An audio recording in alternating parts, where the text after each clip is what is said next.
There you go. Oh, this one is special. You're all going to have to bear with me a little bit tonight on this one. Welcome. Welcome to the Computer History Museum.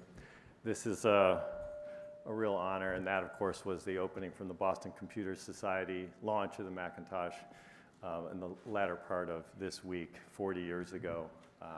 It's now part of the museum's collection, all of the inventory from the Boston Computer Society. So it's one of the things that we do, keep these things alive. So welcome, everyone.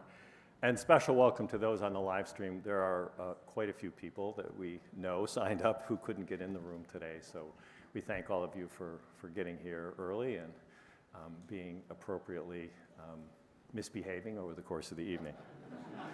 I want to welcome all of the special guests in the room. There are an incredible number of people who had a lot to do with this product and this whole effort, and there are a lot of people in the room today who are working on it today and carrying on. So we want to thank you all for what you did and what you will do and what those of you have done. I also always like to thank the staff, the volunteers, and the trustees, of which there are many in the room, and the staff and the production crew for putting this together. It's always a fun time to do this. So here we are, 40 years after the launch of the Macintosh, Steve's introduction at the De Anza Flint Center, Conference Center, and it was a very special day.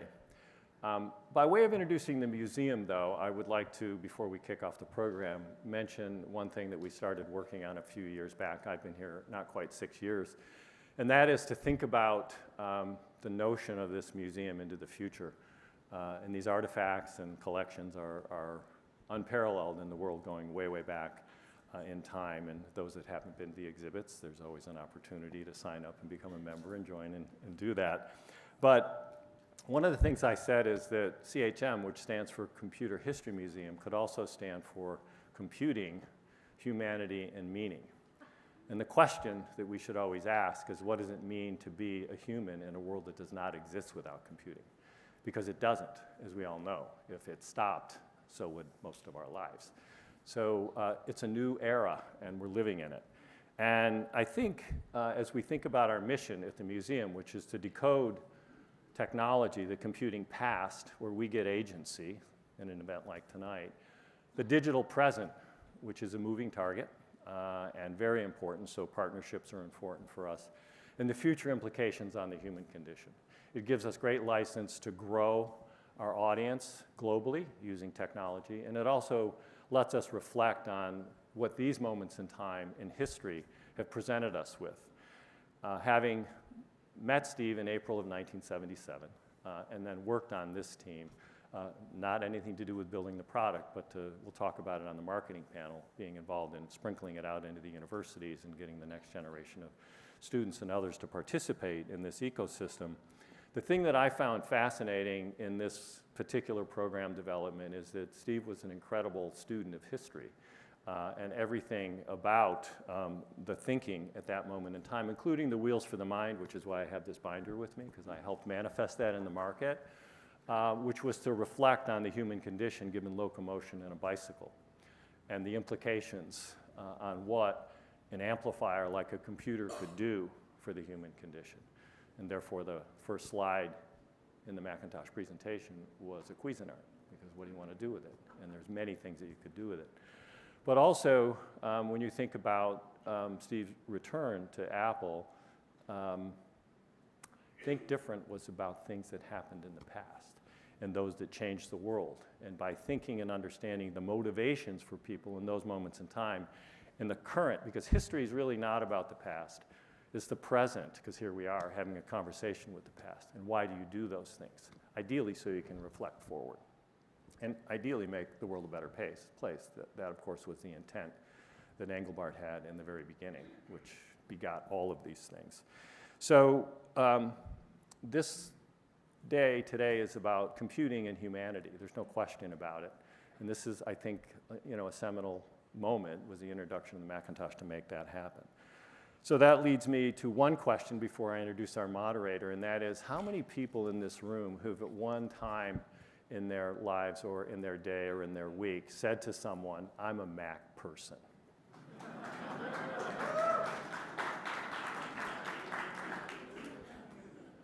You didn't say you were an Apple person, though, did you? So this is about the ethos, right, which came from this moment, that lives on in this, obviously world-class company today and all the wonderful products and services that have come from it. So with that, let me move on to what's really important, and that's to introduce David Pogue as the moderator for tonight. And David, as you all know, is a journalist and an author, and many of you probably began your journey reading some of his original and early works about Mac for Dummies, the Missing Manual series, and it's really fitting that he's our host tonight. 13 years at the New York Times as a columnist, Macworld's Backpage magazine, and Emmy Award-winning journalist. So I'm going to introduce David Pogue and let him take over and run the show. So David, thank you for coming today, and thank you all. Yeah. Thank you. Thank you. You guys are so lucky to get a seat in here. This is the hottest ticket in town. So welcome to all of you in the room. Welcome to all of you who couldn't get in or watching on the live stream. There was one guest in particular who begged and begged and begged for a ticket. And we're like, all right, dude, I guess. Ladies and gentlemen, the co-founder of Apple, Steve Wozniak, is here.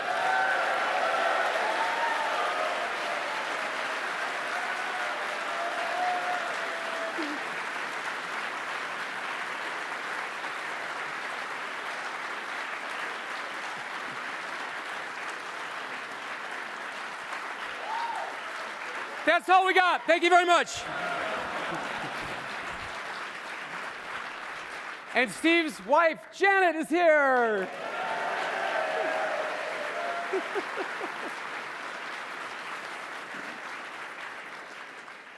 This is such an honor. If the 22-year-old me, when I got my first Mac, knew that someday all those iconic figures would be seated in one place. I mean, if a bomb fell in this room right now. As a matter of fact, let's just see. Do me a favor. If you ever worked on the Mac, past or present, would you mind standing right now so we can see how you represent? Wow!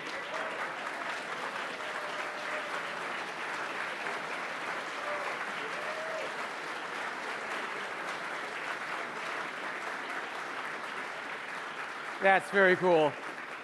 You on the live stream, you can stand too. In your pajamas. On a more serious note, we should also acknowledge the memory of a few people who should be here, key players in the Mac origin story who are no longer with us. Bill Campbell, Debbie Coleman, Dennis Grimm, Brian Howard, Carol Kaler, Jeff Raskin, Larry Tesler, Tricia Wilcoxon, and Steve Jobs. We salute them all.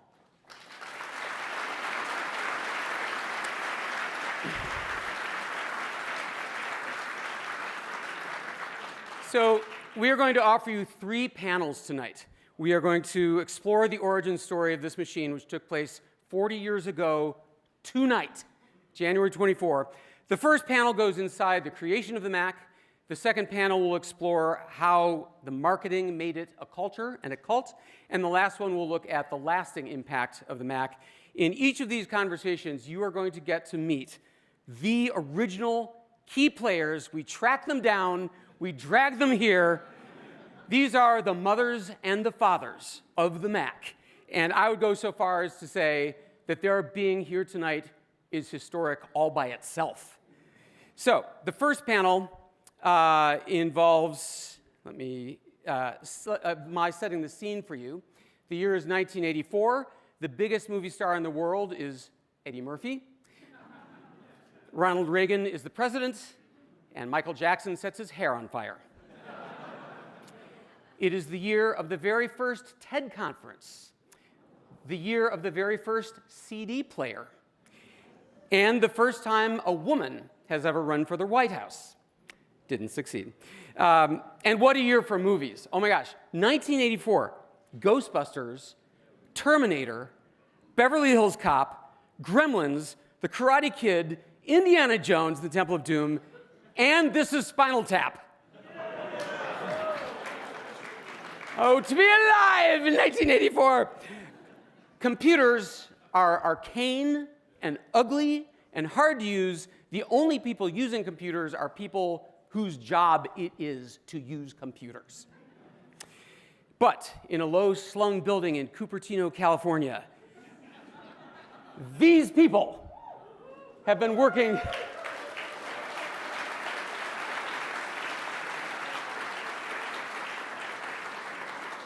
for insanely long hours, for insanely low pay, because they believe in their mission to transform those ugly, hard-to-use computers into an elegant, everyday appliance for the rest of us. So, this is like a 1998 iPad. It takes a long time to turn the page. So it is my honor to introduce 5 of the keyest players from that key team in the photo. First, he joined Apple in 1978.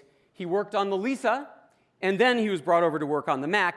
He created Mac Paint and QuickDraw and HyperCard. He eventually became an Apple Fellow. He is here, ladies and gentlemen, Bill Atkinson.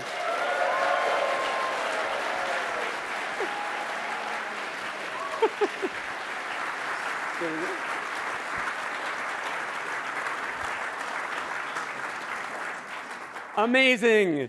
Next up, he co-wrote much of the Mac's graphic user interface, and he developed a little thing called the Apple Newton. Yeah, they're not having one of these for its 40th birthday. Just what I was told. In 1994, he too became an Apple Fellow. Ladies and gentlemen, it's Steve Capps. You forgive me? I've heard it all. I asked him if he forgives me. He goes, I've heard it all. Next, Apple hired him in 1979, and he joined the nascent Mac team in early 1981. His business card said, Software Wizard. He was one of the primary authors of the original Mac system software. Here is Andy Hertzfeld. Yay!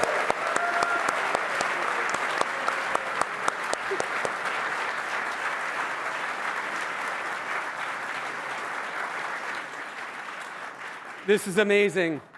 He came to Apple fresh out of Stanford in 1981. He co-developed the Finder and the Resource Manager, and he wrote the first desk accessories. Please welcome Bruce Horn. Yay!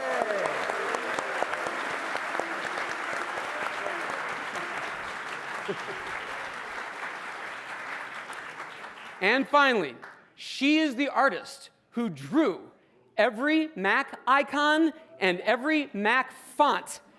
She drew the hello in script that the Mac displayed on its screen, pixel by pixel. Her work gave the Mac much of its friendly personality. She is the person who decided that the interior of scroll bars should be gray. I don't even know about that. She received the Lifetime Achievement Award from the Cooper Hewitt Smithsonian Design Museum. It is Susan Kare, ladies and gentlemen.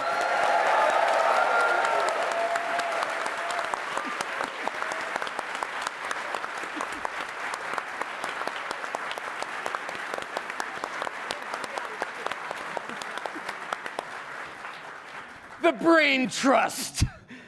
This is very cool, you guys. All right, well, we have so little to cover and so much time to do it in. No, wait, strike that, reverse it. So blow up this myth for me. There's this thing about how you and 7 others went over to Xerox PARC and saw menus, windows, the mouse. And to what extent did Apple use that, and to what extent was the Lisa and then the Mac all new? First thing I'd say is that we were inspired by what we saw. Then we had to go and implement something. And there was a lot of hard work and a lot of invention and a lot of trial and error on things that didn't stick.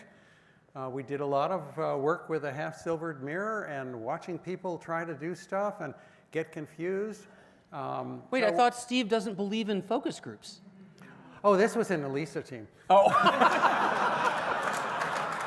It wasn't focus groups. These were typically spouses of an Apple employee who was sitting there under semi-non-disclosure, and we'd give them we'd give them a job. Here, edit this document and save it.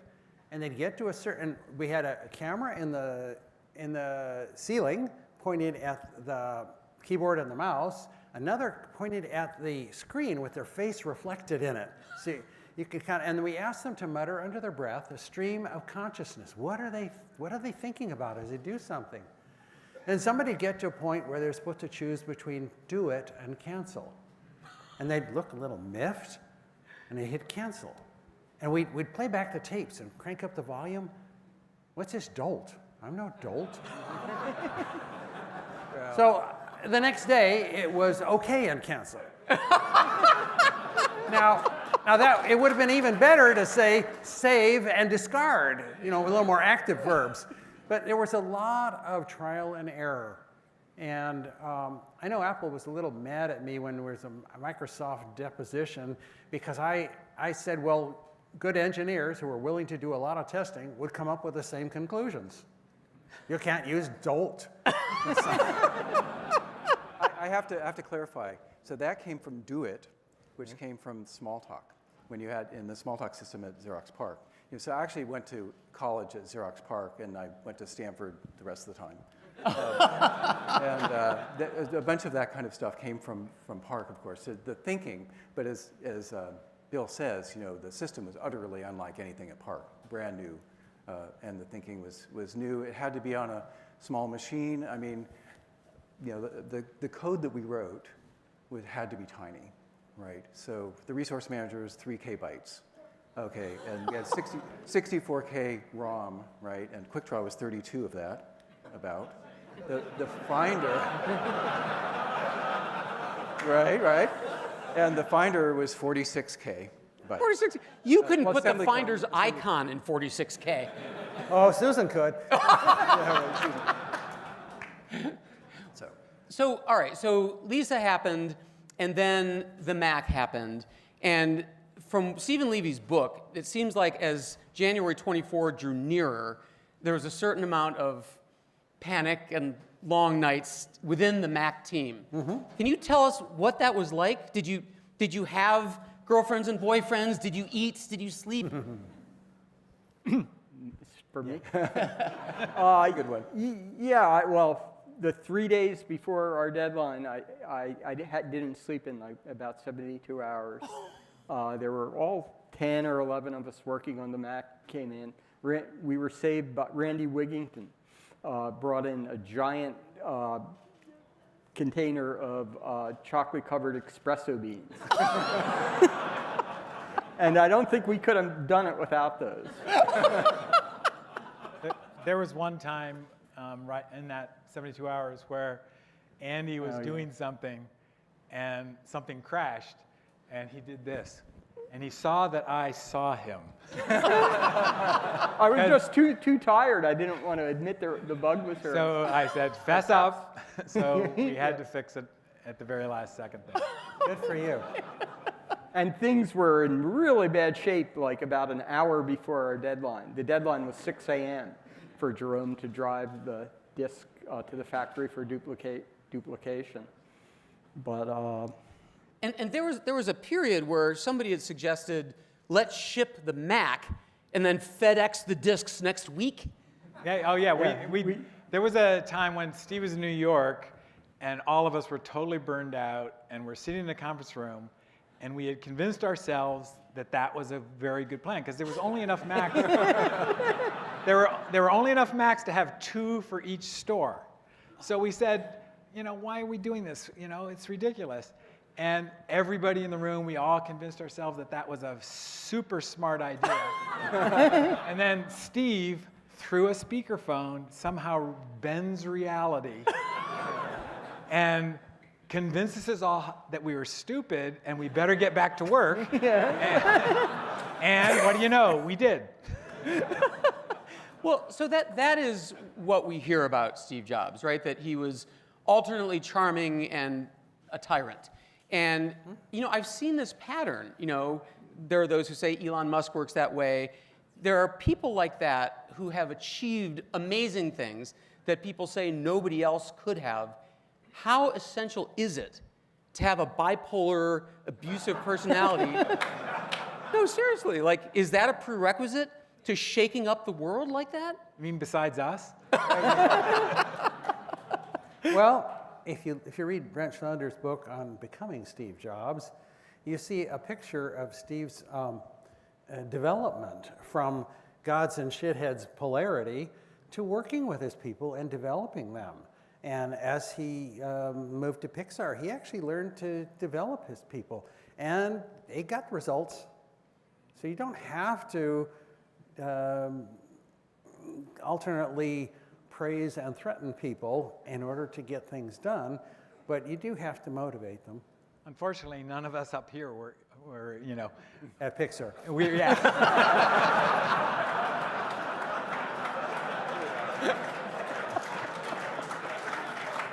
I actually feel sad to hear that people think that if they're mean or tyrannical, that was what was good about Steve Jobs. That definitely wasn't my experience, and I think he was funny and he was motivating, and like all the, sometimes dramatic, and there's stories about him saying something inappropriate in an interview, like waltzing in and waltzing out. But I can tell you some of those stories. but I mean, it's not all just made up. But when I think back on those days, I think about, I miss him. I miss Steve. And I wish there was so much positivity and encouragement. Yeah.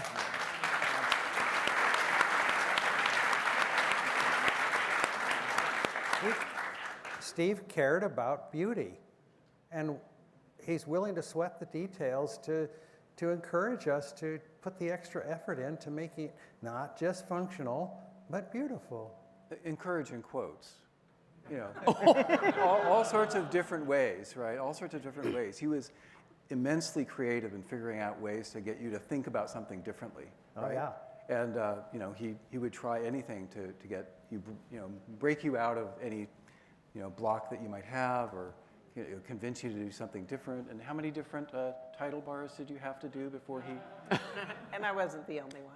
The other thing, like when I'm describing Steve now, like looking back, I think I haven't met that many people who are able to contribute across such a wide band of, he could go to the factory and have some ideas. And certainly, I like that icon and not that. And typefaces and software. Yeah. I think that's Here's something that one of the was ways he distinctive. motivated us. Distinctive. He said, real artists sign their work. And he brought around a piece of white paper and Sharpies, and all of us got to sign on them. And then he had those engraved on the hard tooling for the case. So if you take off to the back of an original Mac, all of us have signed it. So he wanted us to take pride in our work. This is art. You're creating something beautiful. He took the whole team to the Lewis Comfort Tiffany exhibit, rented a bus. There were maybe about 20 of us at the time, because he said Tiffany was an artist who could mass produce his work, just like we will be. Wow. Yeah, there is this theme of real artistship, and the conference rooms were named Picasso and Monet, and there was this running theme of art. But you guys were in your 20s? I mean, this is probably one of your very first jobs. Did that kind of talk do anything to you? Did it change your work? Did it make you less techie and more artistic? Yes. I know Steve took me, I was working on the graphics primitives, and I didn't think that rounded corner rectangles were important enough, right? And Steve said, no, look around the real world. Everywhere you look, that monitor there has a rounded corner, and he took me for a walk, and he showed me rounded corner after rounded corner after rounded corner. And finally, when he got to a no parking sign, I said, okay, I'll figure it out.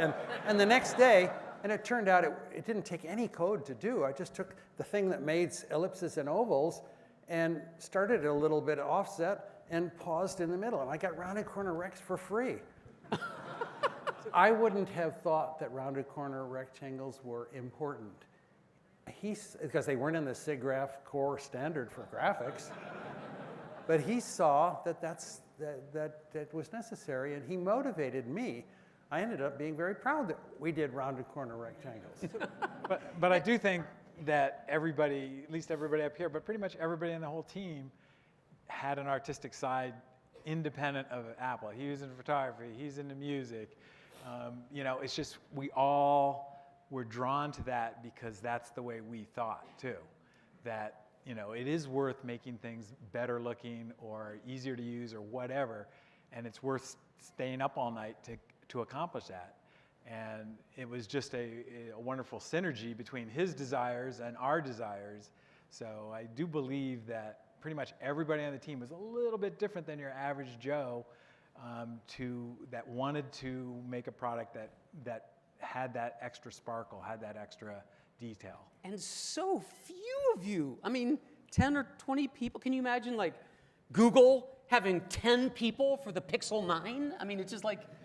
Well, no, the whole team, from manufacturing to manuals to software to hardware, was 100 people. And that's just unheard of today. Yeah, that's astonishing. We should probably talk about Jeff Raskin. Mm-hmm. The mythology is, to the layperson, you know, Steve Jobs invented the Mac and changed the world. But it's a little more complicated, right? Yes. So I came to Apple because of Jeff Raskin. I knew him from UC San Diego. We were friends, and he was a professor, and I actually stayed at his house some of the time. And he was a good friend, and I was working on my PhD on neuroscience up at the University of Washington in Seattle. And he called me and said, something really cool is starting here. You got to come be part of it, this Apple computer. And I said, no way. I got to finish my PhD or I won't get to do research in consciousness. And he wouldn't take, so Jeff wouldn't take no for an answer. He sent me round-trip airfare. He said, just visit for a weekend, no strings attached. My dad lived in Los Gatos, so it wasn't that far from Cupertino, and I came down for the weekend, and I will, to this day, never know what exactly Jeff said to Steve Jobs, but Steve Jobs stayed with me the whole day and brought me around and introduced me to all 30 employees at Apple. And they were having fun, they were smart, they had a good heart, they were in the right place. At the end of the day, I wasn't convinced. I had to finish my graduate studies. And Steve put on his little reality distortion field here, and he said, what you read about a hot new product up in Seattle, that was really created 2 years prior. There's a lag between the time something is invented and the time it's available for people to use. If you want to change the world, you have to be ahead of that lag. And that sort of partly convinced me, and then he put it on heavy. He gave me a visual. He said, think how fun it is to surf on the front edge of a wave, and how not fun to dog paddle on the tail end of the same wave.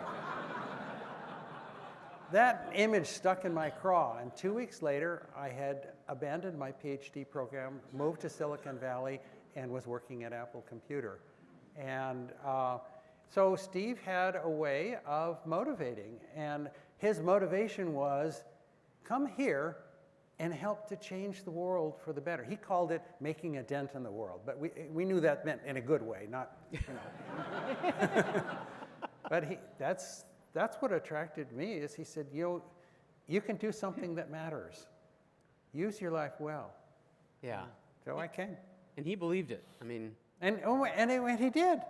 It wasn't a motivational tool he read in a book. We did. Yeah. He said millions of people will use these things. You know, but you write books, okay? If a publisher told you, I will guarantee to sell 1 million copies of your book, you'd be motivated to write a good one, right? Yeah. Well, that's what Steve did for us, and we were working 90 hours a week and loving it because we knew millions of people are going to benefit from whatever we did. And we wanted to do beautiful work that mattered and that people would enjoy using. And Steve motivated us. Yeah, but Jeff deserves a lot of credit.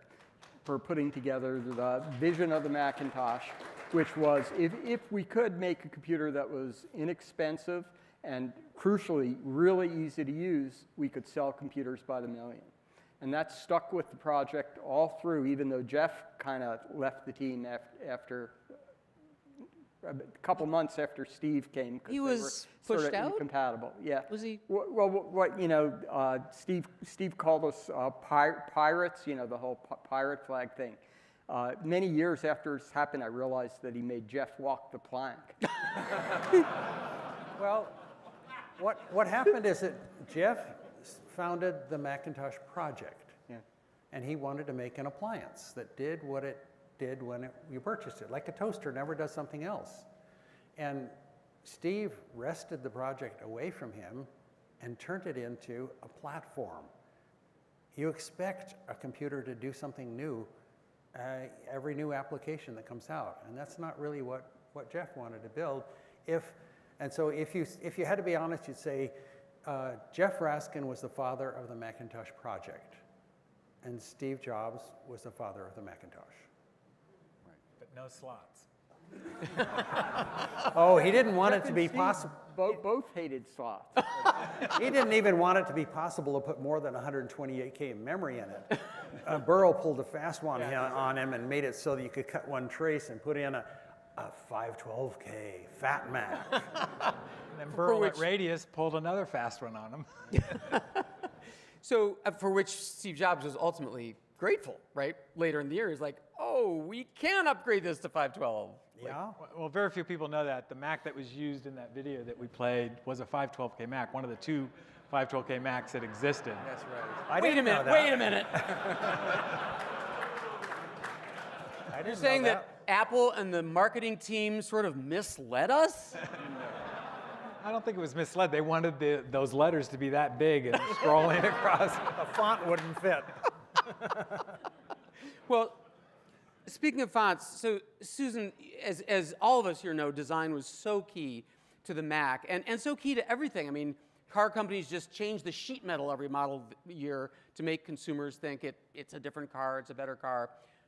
What were the tools that you had? You had 32 pixels, black and white only, right, for these icons? For icons. For what? For icons. For icons. That's not for fonts. Right.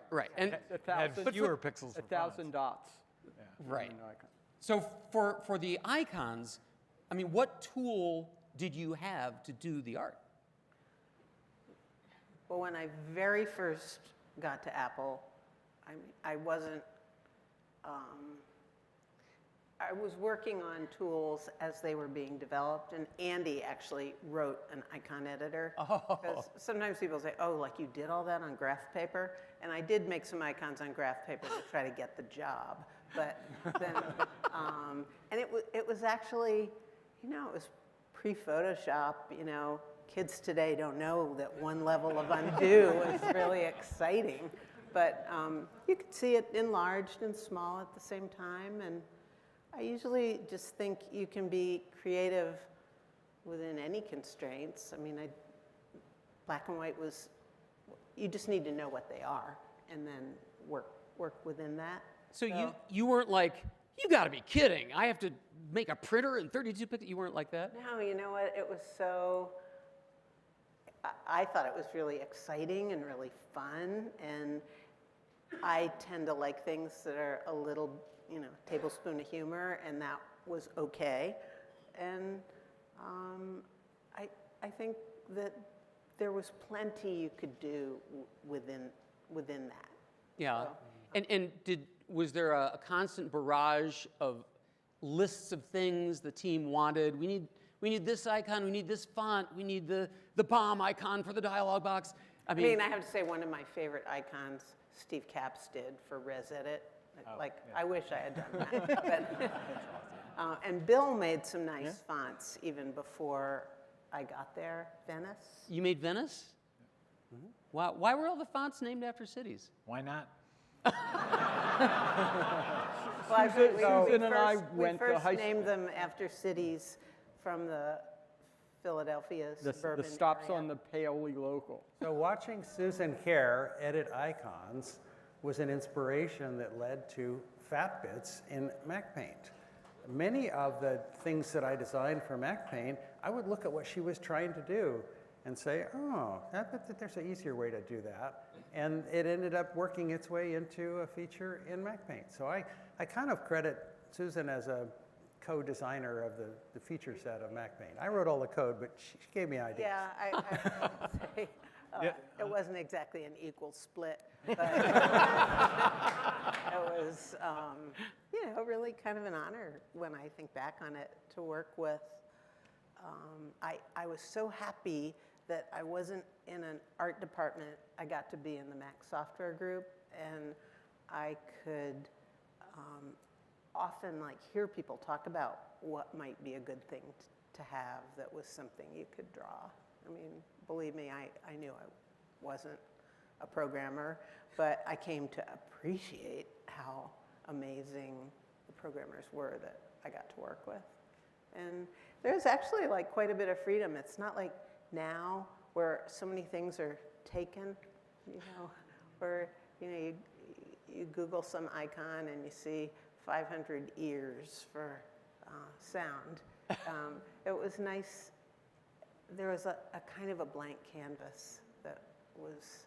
Well, speaking of things being taken, when I was a young college kid evangelizing the Mac to everyone who would listen to me, one of the things I would talk about in the Mac's brilliance was the keyboard shortcuts and the mnemonics. Look, X is cut because it's like scissors. C stands for copy. And Z, because it's the last letter, it's like rewinding. So who came up with, and now of course that's standard across the universe. Microsoft took the same mappings, the bottom row, they're all next to each other. Z, X, C, V for paste, because it's like a carrot, an editor's carrot. Maybe It's reading so in a little too much to it, but. So Bill and Larry have that story. So I got to be a member of both the Lisa team, which was the predecessor to the Macintosh, and the Macintosh I've team. heard of it. And I went to visit Doug Engelbart. He had invented this beautiful augment system, very powerful, but really geared toward a professional knowledge worker. It took years to learn how to use it, but it gave power. And I visited him, and I showed him what we were working on the Lisa, and he said, in your quest to make something user-friendly, be sure you don't lock out the power user who wants to go fast later, right? Find a way to allow somebody who is an expert to not be held back by your user-friendly. So that night, I added the command keys. It was you? Yeah, well, I added the command keys. I think Larry Tesler chose CXV. And I believe it was because you could just keep your left hand in one place. Yeah. Your So mouse you can is on- read into the V being a carrot. I don't think that ever entered into the equation. Right. But well, at one point we thought about having cut, paste, copy keys on the keyboard, and we thought that wasn't general enough, and so we didn't do it. But the fact that there are keyboard shortcuts, I credit a little goading by Doug Engelbart. Well, and if you know your history, that influenced, he had a two-handed interface, mouse, and a chord keyboard. Yeah. And that's why the early Altos had a chord keyboard that nobody ever used. And so tell what a chording keyboard is. This is nuts. it was just how many There were switches? five, Five keys, switches. 5 keys on one. Five Five switches, keys. your left and hand. three if you were buttons on the right-handed. mouse made 8 bits. So if you're as You had talented to do as he is on the combinations keyboard- of them, right? These three and not that. You have to do the Vulcan, thing. And you would type words with this thing? No. It would augment. He could. Everything Oh, was okay. augmentation with Engelbart, right? Right. You would augment what you were doing with the mouse by, you hit a C major over here, and then you'd do something there. This is why it took 4 years to learn. And he also wanted 3 buttons on the mouse, right? Yeah. Well, the 3 buttons were because that was 8 bits. You'd had 5 on the keyboard, 5 on the key, and 3 on the mouse on the Alto. I Okay, see. And that just mapped to 8 bits in the memory on the Alto, and that's where it read. Right. Why did we go with 1 button? And the reason is we tried to put labels on them. What would they mean? And each application had different meanings for them. And we watched as people spent more time looking at the mouse than at the screen. And we realized if we made it only one button, they'd stop looking at the damn mouse. And they would just look at the screen. Bill, to be fair, there's command click, there's option pick Yes. click, there's command option shift click, there's all sorts of clicks. So you need And all the of horrible double click. that. Yeah, right. And That the was a double- mistake. The double click came from Park as well. Double click was a mistake? Yeah. Microsoft has triple click. No, Microsoft has right click, which I have to give them credit for, actually. When you double click, how do you know if they mean to do 2 clicks? Well, if they're too far apart, then it's 2 single clicks. So they have to be close enough together. And then how do you know, another way is they have to be within a short period of time. And so beginners, they would be kind of spastic about this, and they'd sort of stab at this thing, and the mouse would move, and it wouldn't count as a double click. And so it was stressful. And I think Tom Malloy suggested, and we should have listened to, a suggestion of putting a shifter on the side of the mouse that was like a shift key. If you type, normally if you type on a keyboard, you get lowercase. You hold the shifting, then you get uppercase. The select and extend should be that shift key there, and we didn't do that. We used double click. There's a parallel universe somewhere. Over there. Definitely. So there is this sense that you guys were on a mission, you were young, you were idealistic, you were tireless, you were inspired. Is it too tropey to say that these were the best times of your working lives and that it could never be recreated? Correct. Yeah? Because I would agree with. So I say. So I would say agree with the basically last it's- half. It's been, I started at Park, which was pretty great. I loved Park. And then Apple was even better. And I always joke, it's been downhill ever since. Only a little bit. I think we would have paid Apple to work there if that's what was required, and they actually paid us, so we made out. We had fun.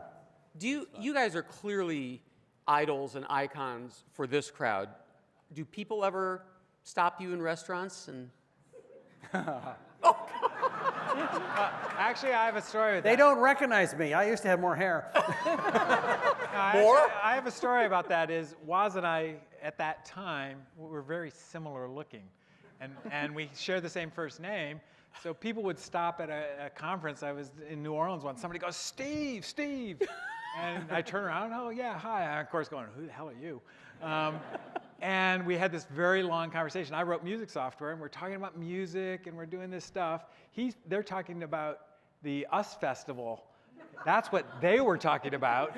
But there was enough continuity of the conversation that, and then about 5-10 minutes into the conversation, I go, oh. And I said, am I going to admit it to this guy? So I said, thanks, good to see you, gotta go. Well, I'll tell you what, if I ever see any of you in a restaurant, I'm asking for a selfie. Okay. Ladies and gentlemen, the original Mac team! Thank you so much. So much. Thank you so much. Here we go. That's all the time we have, yeah. Okay, oh thank my you. gosh. I feel like there's so many people that were on the Mac team right there. That would be nice.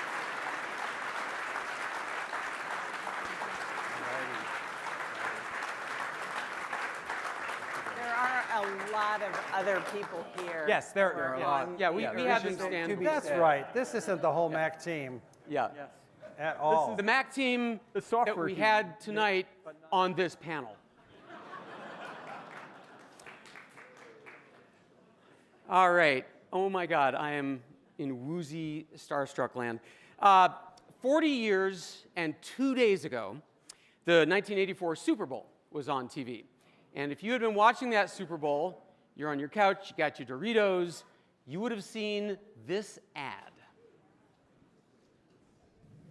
Today we celebrate the first glorious anniversary of the Information Purification Directives. We have created, for the first time in all history, a garden of pure ideology, where each worker may bloom, secure from the pests, obeying contradictory thoughts. Our unification of thoughts is more powerful a weapon than any fleet or army on earth. We are one people, with one will, one resolve, one cause. Our enemies shall talk themselves to death, and we will bury them with their own confusion. We shall prevail. On January 24th, Apple Computer will introduce Macintosh. And you'll see why 1984 won't be like 1984.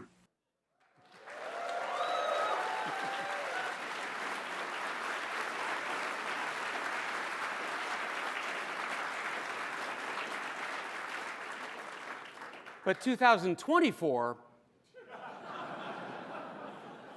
they have our data, they're spying on us. Okay. So that, of course, became one of the famous TV ads in all of history. Chiat Day, the agency, put that together. Ridley Scott directed it. It cost a staggering $900,000 to shoot that ad. It was part of another incredible achievement, which was taking this amazing invention and introducing it to the rest of the world as a culture, to explain it, to market it, to sell it. So let's meet our next panelists. She came to Silicon Valley in 1983 to work for Regis McKenna and to help Steve Jobs launch the Macintosh. Later, when he formed Next and acquired Pixar, he chose her public relations agency, Cunningham Communication, to represent him and Apple. Please welcome Andy Cunningham.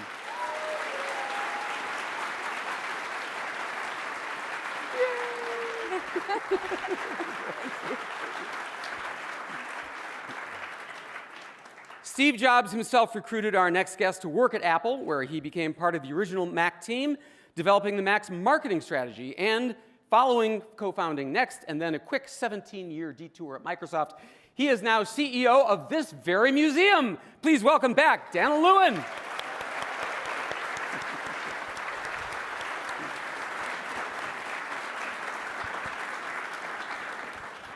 He was Apple's marketing manager, reporting to Steve Jobs and overseeing the startup marketing of the Macintosh line. It is Mike Murray.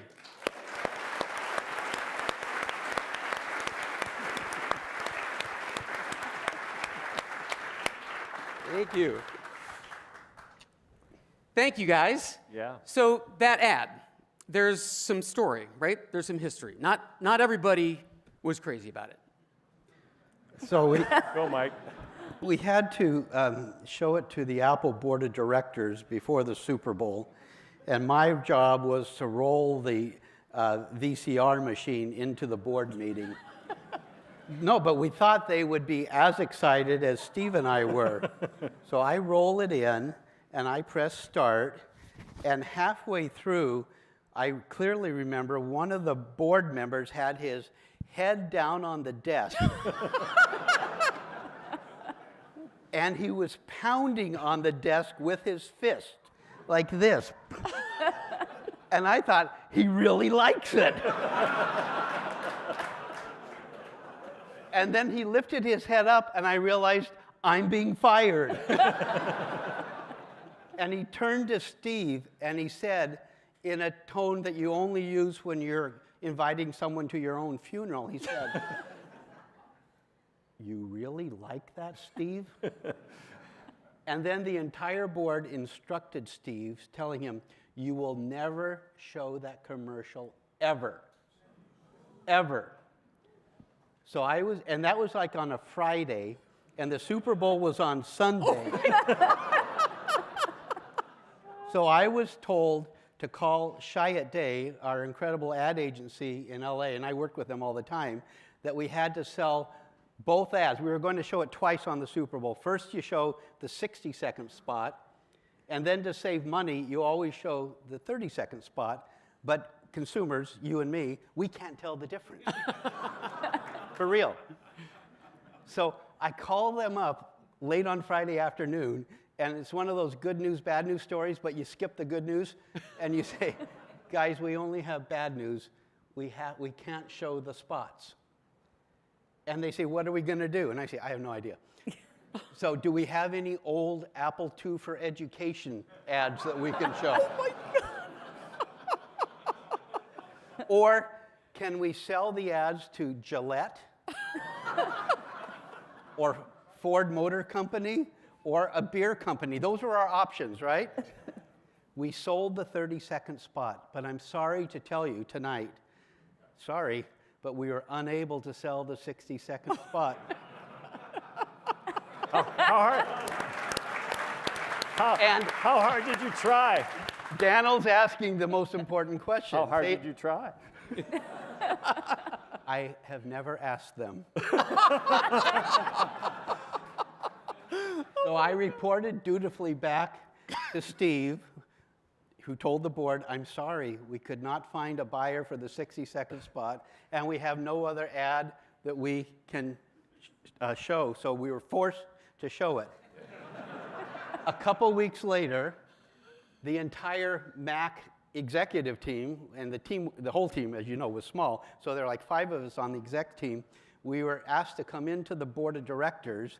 We came in, and we didn't know what was going to happen, and they stood up and gave us a standing ovation.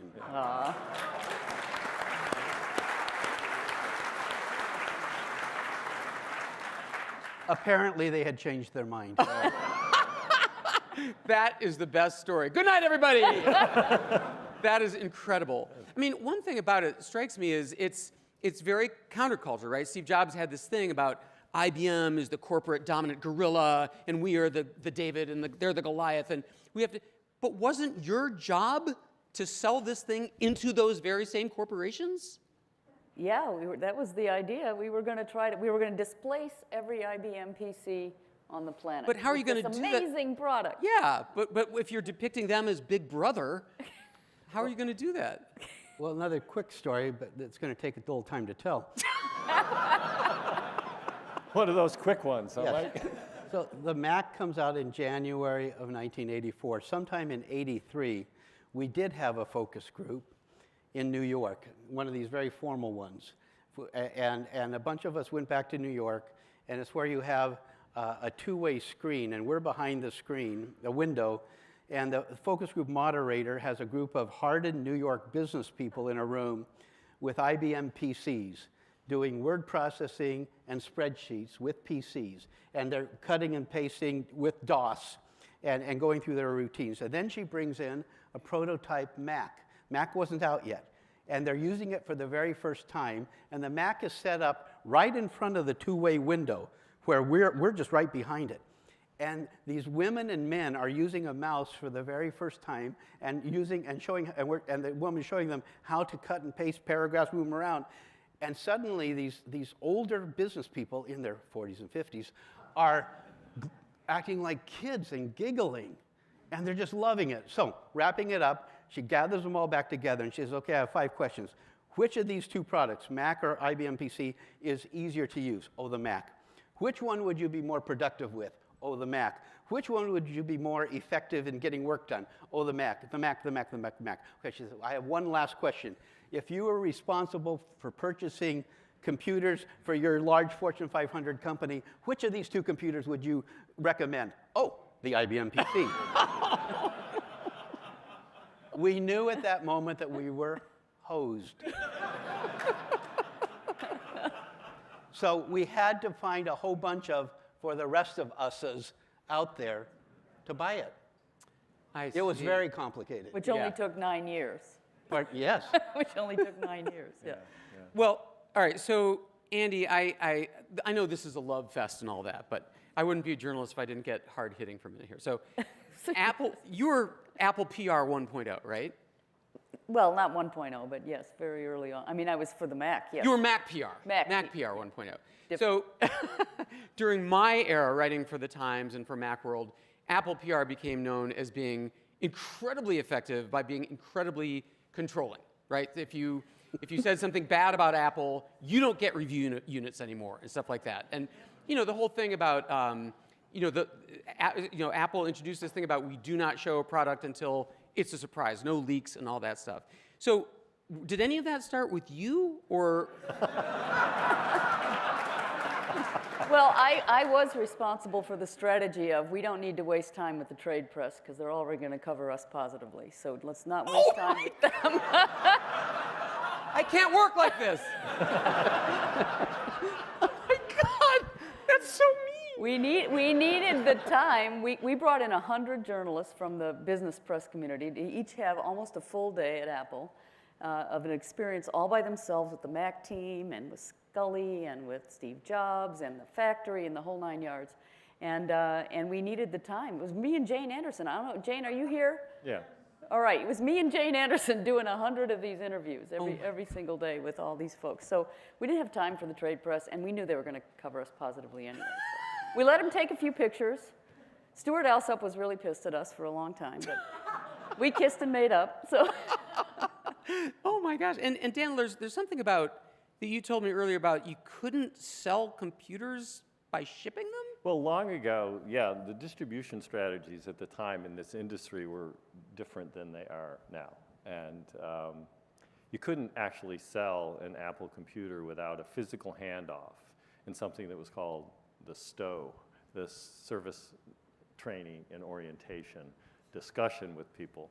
And so there was a process that we implemented, particularly in the university community, which was the channel that I focused on, thanks to Mike, and really Joanna Hoffman was the one with the fundamental idea, and there was a woman named Carolyn Audrey Huntley who helped set those things up. But we enlisted the universities to take ownership of the systems, either through their foundations or a bookstore in some structured way so that a handoff would be made. But back in those days, consumer protection, fraud issues, people were not mail ordering these products at all. They just weren't allowed to be sold through the mail. It's just like plugging a phone into the telephone network, unless Wozniak was working on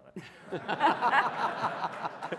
But, you know, it really was. It was arcane, and these things were unique. PCs were a new model. They came with the operating systems.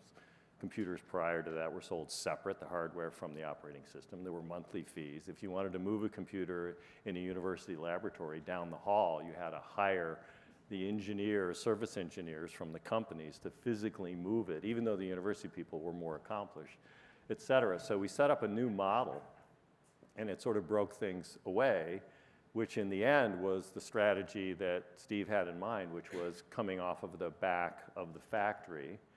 The FedEx box that could house a Macintosh could move anywhere in the United States in 48 hours for $20 or whatever was the idea. Mm-hmm. And we'd go direct to the individual, which is eventually what Dell pioneered. But the university thing was a little slice and a way to go do that to start. And of course, the hard part was we had to compete with PC Juniors and DEC Rainbows. But other than that, Mac did well in the market, right? So help me understand that the reason you couldn't ship direct was because some kind of consumer protection? Consumer protection. What protect against what? Well, there's a computer down in the museum downstairs that Neiman Marcus actually promoted and marketed, but never sold any of, that actually housed recipes, and I think people thought it was going to cook their dinner, too. So they never sold any of them, but no, that's serious. Those were the old days, and we ended up actually in lawsuits about some of those things when we started going direct with some of the dealer network as well. It was really crazy. That's really crazy. Yeah. So I didn't want to bring it up with the first panelists, but incredibly, the Mac did not sell. Yeah. Well, I'll go there. I'll go there because if I recall, and I have pretty good memory on these things, there were about 20,000 units in inventory when we announced. And the factory had a run rate of about 20,000 units a month at the same time. And each dealer got 4 computers on the initial rollout. And then, of course, the expectation is they take more than 4 computers a month thereafter in the inventory. And the build plan was to go to 80,000 units a month within a year, because we were going to sell 1 million a year to the earlier panel, right? And I think what happened, more or less, is that the dealers took 4 computers a month for a series of months in a row. And then in the fall, back to school, we shipped the inventory, almost 50,000 computers in 1 month into higher education, which was the blast that many people here, I think, experienced, perhaps even you too. Yeah, that's how I got mine. And that, it's those individuals, again, thanks to the original ideas. I was, just an interesting, I think, story. I was working on the Lisa as well, doing market development work. bringing in the Fortune 500 CEOs and their exec staffs to see and put their hands on a mouse and actually play with the system with Lisa Guide and all of that. And it was a full sneak preview program and a really interesting thing. And I asked questions about when they said they weren't particularly interested because we didn't have Fortran and all the other things that they wanted. Why don't we want to sell this to the people that invented it, the people in the universities and the research communities? And the division wasn't interested. Steve came to one of the sneak previews. It was Mary Kay Cosmetics. Richard Rogers is Mary Kay's son. He was running the company. They were the largest Xerox Star implementation in the world. They were in Dallas, where all that work was ongoing.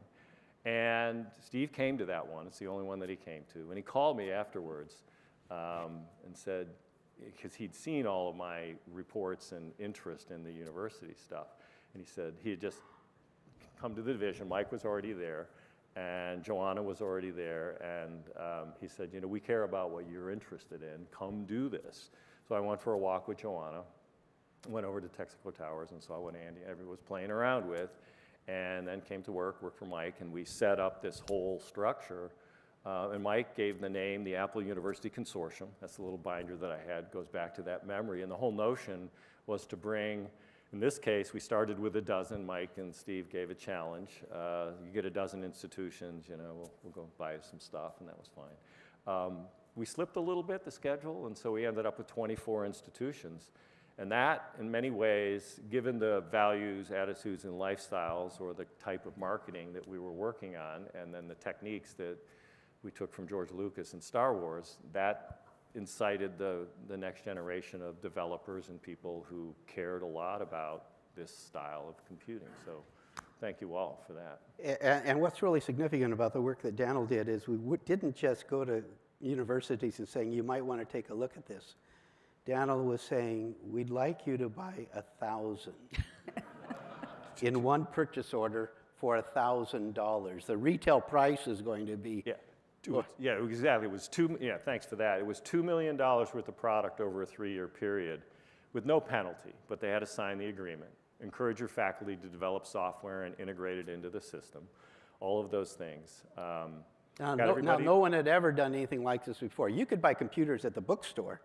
Now, not then. But through the purchasing department to make a commitment to buy 1,000 computers, we locked them up.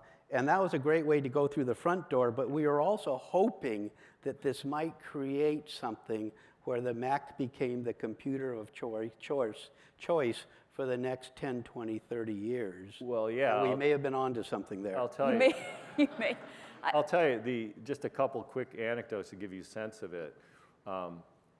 We went to Brown, Andy Van Dam, Foley Van Dam Graphics, right? Andy was at Brown.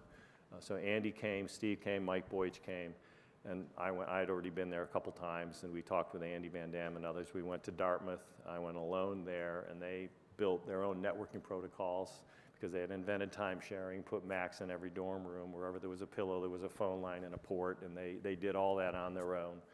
UT Austin gave us a purchase order for 25,000 computers to say we want to get in line.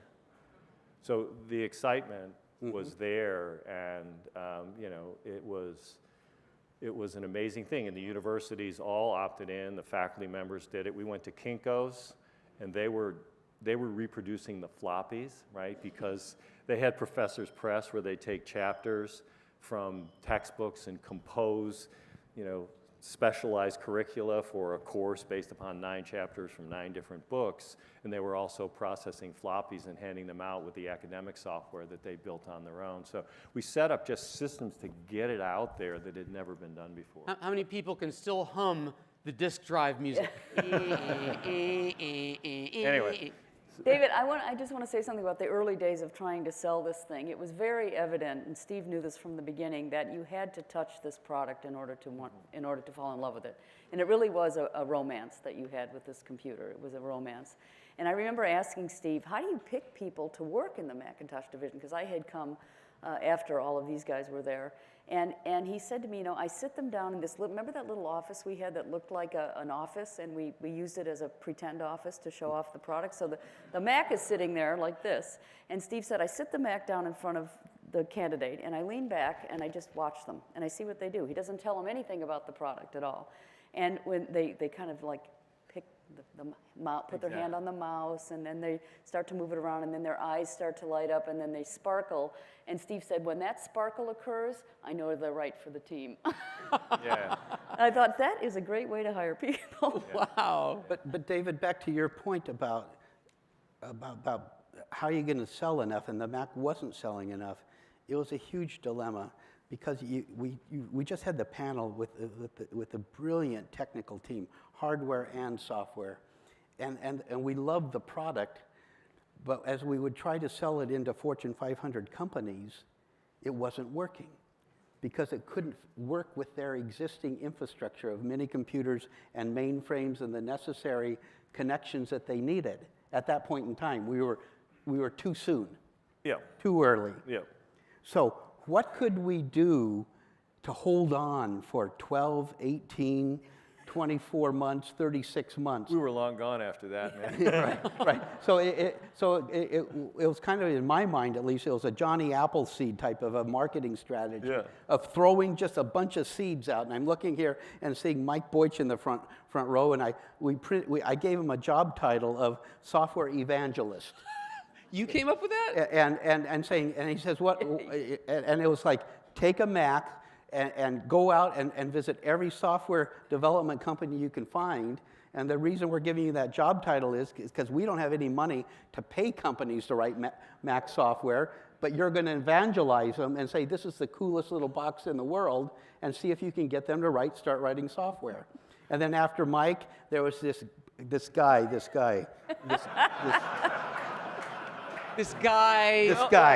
Alon Rossman. It was Alon Rossman, I think. Is he here? Oh, yeah, he's here. This guy. And so there was that. And then there was the University Consortium. Yeah. And then we had a strange campaign called the Test Drive a Mac. With a leather glove, you could go into a store and take a Mac home for a weekend. And it looked like it was modeled after test driving a car, but we knew that if you could take it home and actually use the Mac, and you had teenagers, there was no way you were going to take it back to the computer store. But we were just hunting for ideas. One day, a guy named Chuck Geschke, is that how you say it? Yeah, he and his partner, Warnock, called and said, hey, we think we have something. And Steve and Bob Belleville and I don't know, maybe a couple others here, went down to their little place to see what they had. And they said, we think we have something that if we could find a laser printer and a Mac, we may be able to invent desktop publishing. They didn't say that, but that's what it was going to be, right? So what could we do? A little bit here, a little bit here, a little bit there, that may be able to generate enough revenue all cobbled together that can keep this going until we can have a color display and a hard drive and a bigger system and networking, so we can really make this work. Yeah, and that was John Scull and others that ran around, and the people that I'm sure he's here tonight. But yeah, I mean, one of the interesting things in terms of that people may or may not know about the software development community at that moment in time is that Microsoft was working on 3 products for the Mac. One of them was called Multiplan, eventually became Excel. One was called Word, and the other one was called Access, was a little database. What most people don't know is that Apple had the distribution rights to those products. And we gave them back in a swap. So the history is very interesting, but they were the first developer. And in the end, I think the Apple II boot ROM became a no-charge product because it had Microsoft Basic in it and stuff. So those are some old, interesting moments that I think may or may not be known.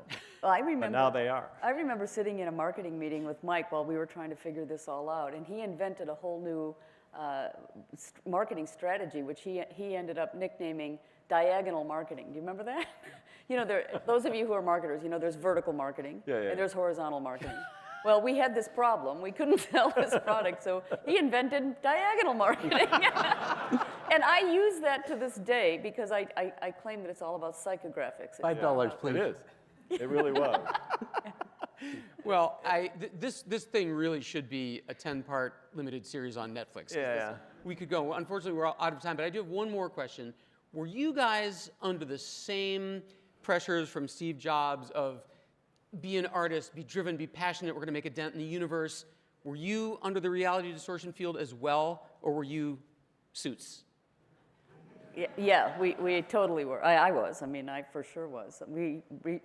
All the rejets, as we were called, who worked on this, mostly me and Jane. Oh, reject. Oh, because yeah. Rejets. Yeah, rejets. Yes. So it was, but yes, we were totally. I think I felt more pressure because the technical team were just so brilliant, and the work they had done, it was just so extraordinary, taking from Lisa, taking from Park, and putting it all in this small box, and they had worked so hard, and we couldn't fail them.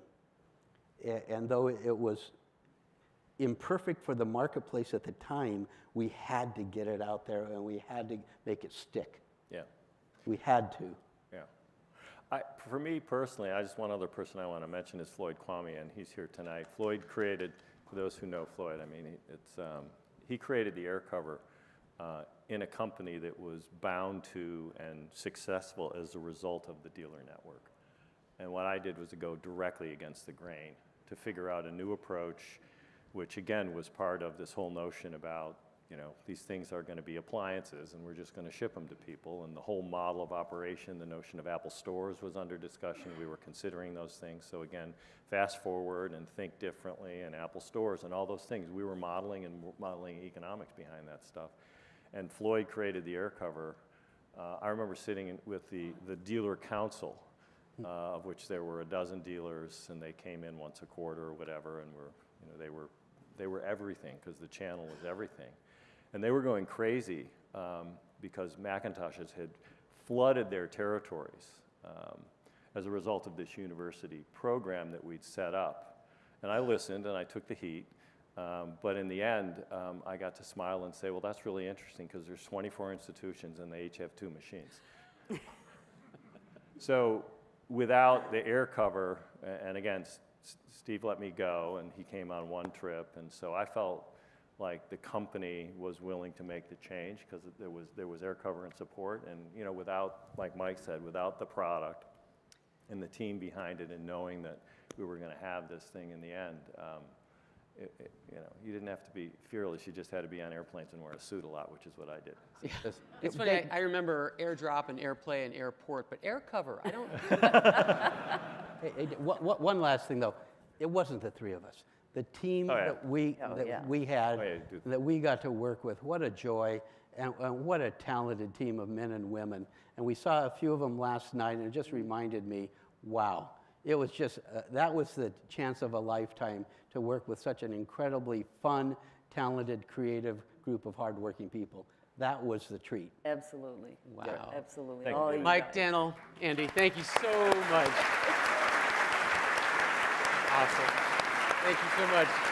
Thanks, David. Thanks, David. Great job.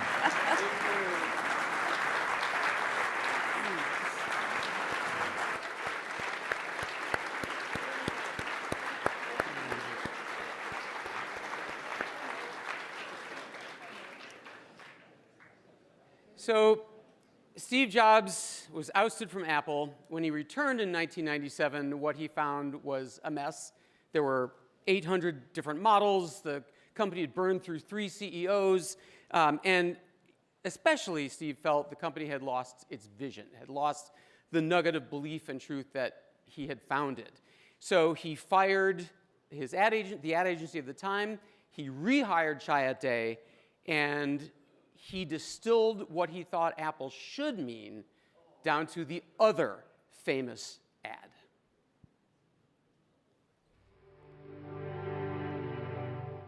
Here's to the crazy ones, the misfits, the rebels, the troublemakers, the round pegs in the square holes, the ones who see things differently. They're not fond of rules, and they have no respect for the status quo. You can quote them, disagree with them, glorify or vilify them. About the only thing you can't do is ignore them. Because they change things. They push the human race forward. And while some may see them as the crazy ones, we see genius. Because the people who are crazy enough to think they can change the world are the ones who do.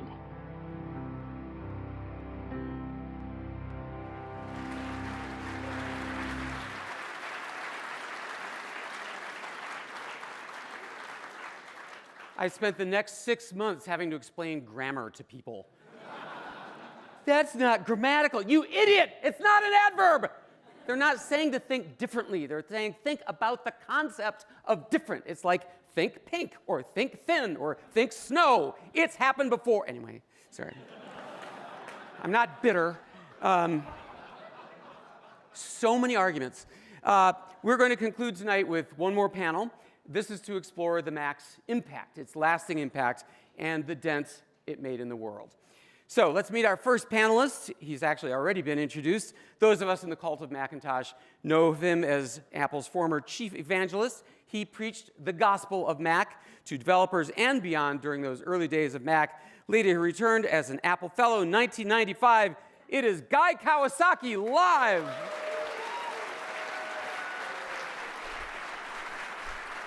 Shake, shake. Thank you.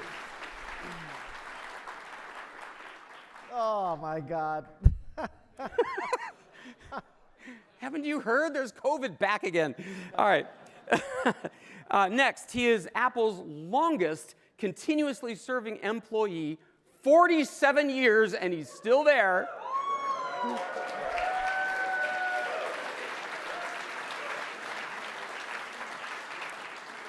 He joined Steve Wozniak and Jobs in 1976 in the garage and became an official Apple. Is he vested yet? God, I hope so.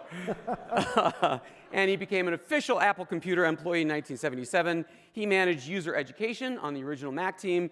Today, he is still at Apple working in services engineering. It's Chris Espinosa.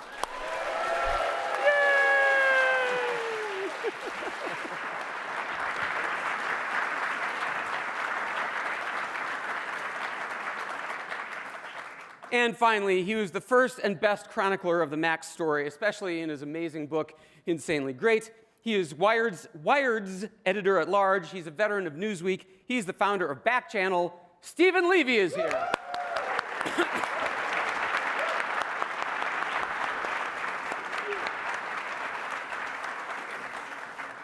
So we are gathered here today to talk about the Mac's impact, but that could be anything. It could talk about the way the graphic interface caught on, or the marketing or caught on. So apart from the technical aspects, you know, the park stuff, the menus and the windows, what were some of the other cultural impacts that are still with us? Well, we won. I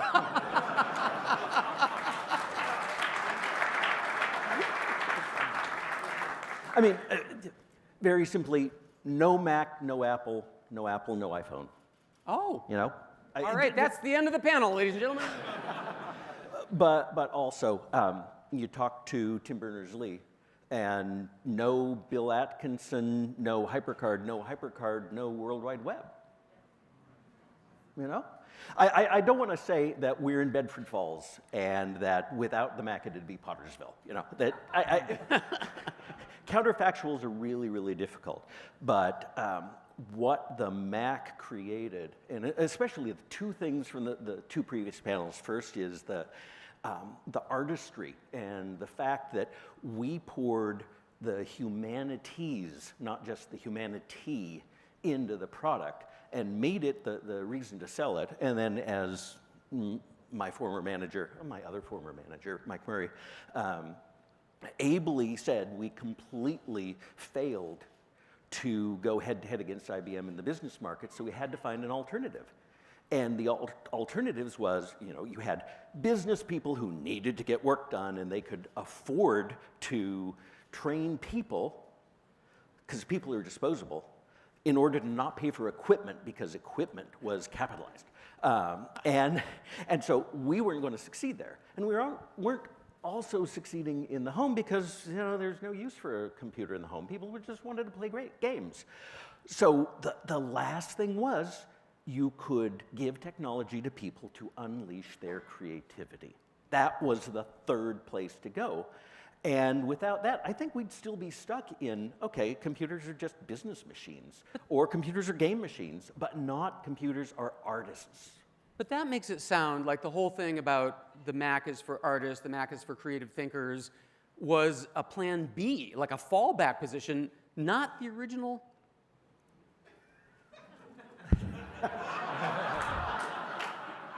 Well, I mean, it's part of the time-honored tradition of Silicon Valley where you throw a lot of shit up against the wall. Some of it sticks. You go up to the wall and you paint the bullseye and you say, I hit the bullseye.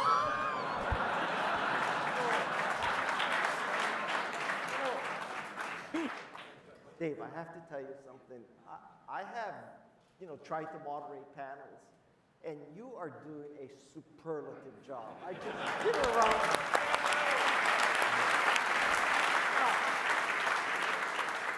The mark of a really good moderator. Yeah, let's hijack this whole thing. The mark of a really good moderator is you can deal with audibles and changes, okay? And I want to make a suggestion. I didn't know who was going to be on one of these panels and who was going to be the audience. And had I known, I tell you something, I would have declined, because I think that rather than me being here, we should have Joanna Hoffman up here. Joanna's here? Stand up! Joanna Hoffman is here!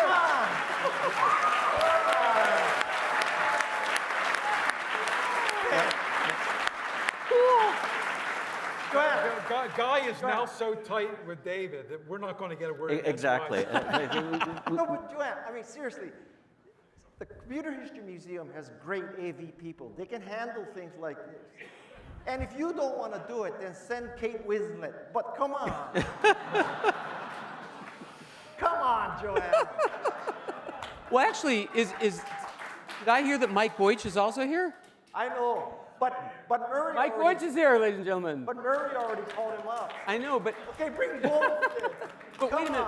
But, so what is the... Because, with Boych, there was Jesus, and then there was Boych. It's a 2,000-year gap. Which one are you?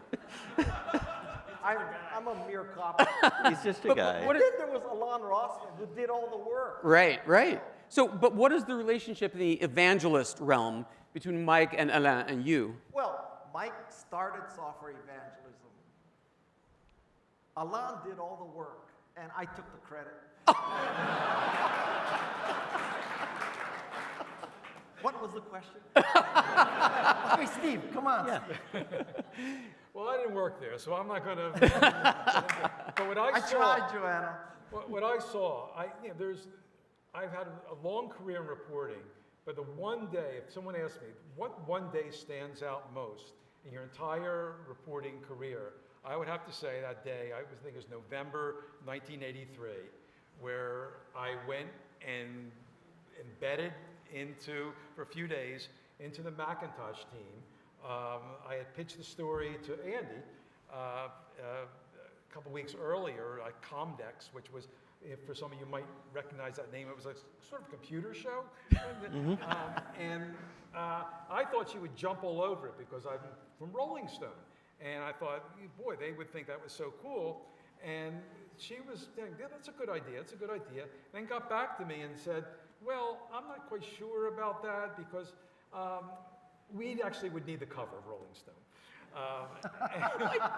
And because she had mentioned it to Steve, and Steve said, of course, if they give us the cover. And, but the word leaked out to the team, and I think they were so excited about being in Rolling Stone that they got Steve to do it. But the first time I talked to Steve, he, just launched in this thing. I called Jan Wenner. I told him what an idiot he was. He's making a terrible mistake by not putting Macintosh on the cover of Rolling Stone. And I thought, wow. And he said, I was reading Rolling Stone on the plane. It's the worst piece of garbage I ever read. There's this terrible story about MTV in there, and he's going on and on about it. And I'm waiting for the pause for a second and take a breath so I can say, Steve, I wrote that story. And when I finally got that out, he just looked at me a second, then changed the subject entirely. But that day, you know, I met Steve at the end of the day, but during that day, I met all those people you met out there, and I knew right now, right that moment, a revolution had happened on a few levels. One was that I had been writing about computers for like maybe 18 months at that point, and you know, they were hard things to use. And the problem was, I didn't realize this till later when I was trying to grapple with it in a book, was there was this digital world out there. And the way people use computers, we were at a distance with it. It was like throwing messages over a fence. And the very first time I saw that machine and was able to interact with it and like reach a folder and open it, and you know, the words appeared just like they would appear on a printed page, and you know, you would type that. That was amazing to me because I've spent, you know, my career writing things, waiting for to go to the printing press and come back, and there it was on the screen, and interacting with the stuff and moving the cursor around. I now can interact with the digital world, and that's the way we do it 1,000 times a day now, and don't even think about it. And that was the inflection point that I was seeing right at that moment. And that was amazing. And then the second amazing thing was meeting those people. You, the team there, you know, they were people roughly of my generation who were raised in the counterculture. They were excited by the same music I was. They were making rock and roll. Mm-hmm. And this was something I realized again later. This was the first startup. Now, you were in the garage when Apple was really a startup.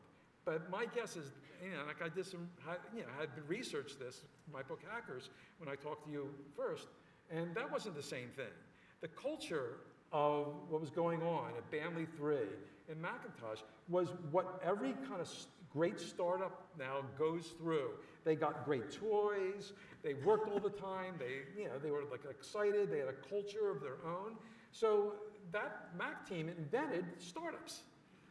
So there's just one of many other, you know, innovations that is with us now from Macintosh. And that's also, oh, sorry.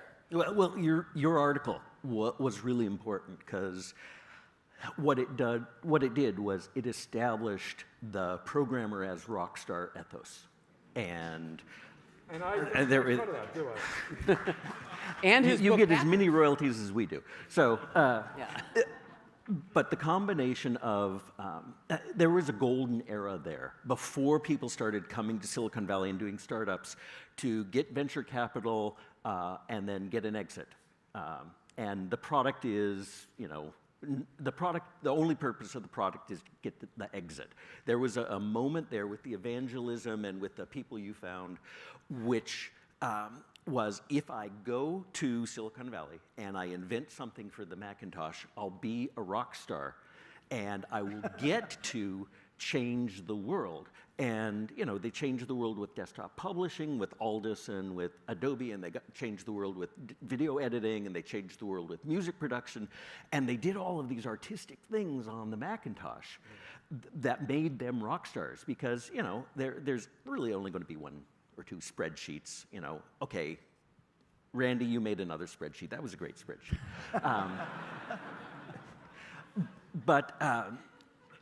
But that kind of ethos took hold of the industry for decades before, you know, the web took over and changed everything again. Well, Stephen, somewhere there's a self-help group for former journalists who've had meetings with Steve Jobs.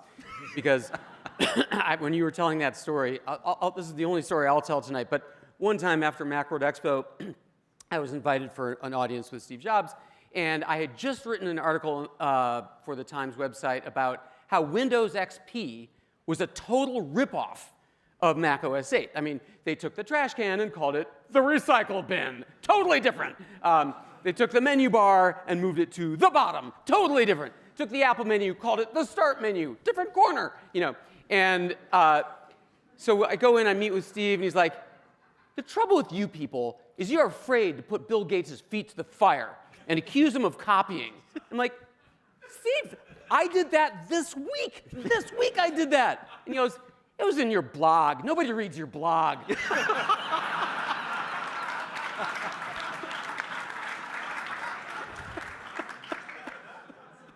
All right. Where were we? This is like therapy. So Guy, your evangelist job was to sell the Mac to developers, right? Was it, I mean, presumably it was harder to program for the Mac than for black screen, white letter, right? Yes. Yeah. So what was the sales pitch? Was it try Mac Paint and you'll be converted, you know? Just to be clear, for the first year or two of my tenure at Apple, I basically carried Mike Boych's bags. So let's just be honest here, all right? You learned from the best. I'm probably the least qualified employee of the Mac division. I mean, Bruce Horn has a PhD, and you know, Boych is like. Why the hell are you up here? Well, that's what I said, Joanne. Like, you asked Mike Boych when they interviewed me, and you know, Mike was seeking Steve Jobs' feedback on hiring me. And more or less, this is a quote, correct me if I'm wrong, but Steve told Mike, well, you can hire a guy, but if he fails, I'm going to fire you too. I mean, you know, build up my confidence. So anyway, so to tell you first of all, evangelism, in case you're, you know, well, first of all, don't confuse evangelism and evangelicalism. Huge difference. I believe in vaccines, okay, and women's rights. So evangelism comes from a Greek word meaning bringing the good news. So what an evangelist does is bring good news. Mike and I brought the good news of Macintosh. For developers in particular, we opened up a new market for them of people who would never use a computer. Because of the richness of the Macintosh ROMs, we enabled them to write software they could never write before. And the third thing we offered to them was that at the time, the IBM PC division was getting into software. So if you had an IBM PC software and IBM decided to publish something that competed with you, you were basically screwed, right? Because IBM had all the channels and everything. So more or less, we gave them those three stories. And lesson one that I learned about evangelism is when you go to people and you give them those three stories, inevitably, Mike or I would hear them say one of them back to us. And they would say, oh, finally, I can write the software I always wanted. Or finally, we can stick it to IBM. Or, you know, finally, we can reach these people who are the rest of us. And the lesson I learned, and you know, Mike taught me this also, is that, listen, if people are open to what you want them to do, they will tell you how to sell to them. And all you have to do is shut up and listen and say that back to them. And they're going to think you're so smart. That's the secret to my success. I think that works in many realms. Well, yeah. I'm basically proof that if you do one thing right in your career, you can live off it the whole time. I wasn't going to say it. So, well, Chris, I have a deep, profound question to ask you. You've been there since the garage, since the original founding principles of it's art, and we're going to change the world, and it's about creativity. Are there any Apple ethos principles today left that were still there? Oh God, absolutely. Yeah? Yeah. And not just because Tim Cook's watching on the live stream. No. We've got some current Apple executives right here. They're looking very carefully. The bad news is there's an entire layer of management there staring at me. The good news is none of them are my management.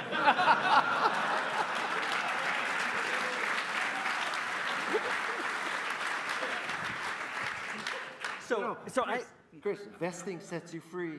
You know, obviously, I haven't done that one good thing yet because I can't dine out on it for the rest of my life yet, obviously. So I actually teach this at Apple University inside Apple. And it's really funny that we've gone through many iterations of it, and it goes all the way back to something that Mike Markkula published in 1978 under the title of Apple Marketing Principles. And there were 3 words: empathy, that is, know your customer, know what they want; focus, do fewer things better; and impute, always carry value in everything you do, okay? And those are things we do today. Those are things I teach when I teach the What Makes Apple Apple course and the Managing to the Apple Culture course, is that those values persist. And they're not just Steve's values, you know? And the really strange thing is, and this gets back to, you know, what has the impact of Apple been? And you know, part of the impact of Apple is that we have changed the world. And part of it is that we have changed the way, you know, people deal with work, because we've actually tried to make working on computers at work fun a little bit, and it's kind of succeeded, maybe. We have a lot of fun, but I'm not sure everybody else does, because, you know, nobody's noticed that we run the most highly capitalized business in the history of world business, and we run it entirely on Macintoshes. So take that, Fortune 500. But one thing that we haven't changed is we haven't gotten the word out to people that if you make products that people love, you don't have to worry about where the money comes from, because that takes care of itself. And we've still got that ethos, you know, that the focus from day one to today is, okay, the first thing I want to see, and the first thing those gentlemen in the front row want to see is, I want to see a demo. I want to see how the product works. I want to see what you're planning to do with the product. And it's been probably 15 years since I've been in a presentation that involved a P&L. Wow. Because that's just, you know, we'll take care of that later. Get a great product first. And that's been there for nearly 50 years. And when you say great, I mean, another argument I used to have in the days of Windows versus Mac is Apple does things better. So they didn't invent the mouse, didn't invent Wi-Fi, didn't invent the CD burner, but all of those things they took, added to the Mac in an easy-to-use, elegant, idiot-proof way, and all of a sudden, like, hey, it's called Airport. Well, I can get online. And it's just the matter of cleaning it up and doing it better seems to be an ethos. Yeah, sometimes actually they innovated by getting rid of things. You know, and that so you look at different eras of Macintosh, and I thought about this when I talked to some Apple people last week, and for the 40th anniversary, and did my column in Wired about it. You know, I think that originally there was, like, I call it the interface Mac. There was design and other things there, but that really was what drove it there. And then I think things followed from that, during the Steve diaspora. And then when he came back, he kicked off the design era of Macintosh with the iMac, right? And then the iBook. And, so that was the distinguishing factor. And each time, like, a new Mac would come out, you wouldn't know what it would look like. Then when they came up, it looked like a lamp, a Lux lamp, right? And then, then there was something else, and, and that all changed. And then he would drop things out. All of a sudden, wait, where's the floppy disk? And there would be things missing. So he was bold enough to take us where we were going, and because later on other computers followed suit, and try to buy a computer with a floppy disk now. Yeah.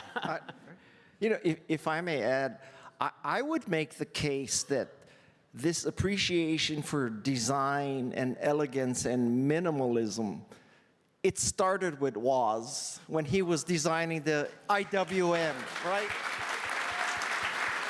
So, I mean, so that's so deep in the Apple DNA. Luckily, Woz wasn't rich. Otherwise, all designs following might have been sloppy. But Woz had to make it work. And I think that's in the I mean, Woz is like the Henrietta Lacks of computer design. And so all stem cells came from Woz, basically.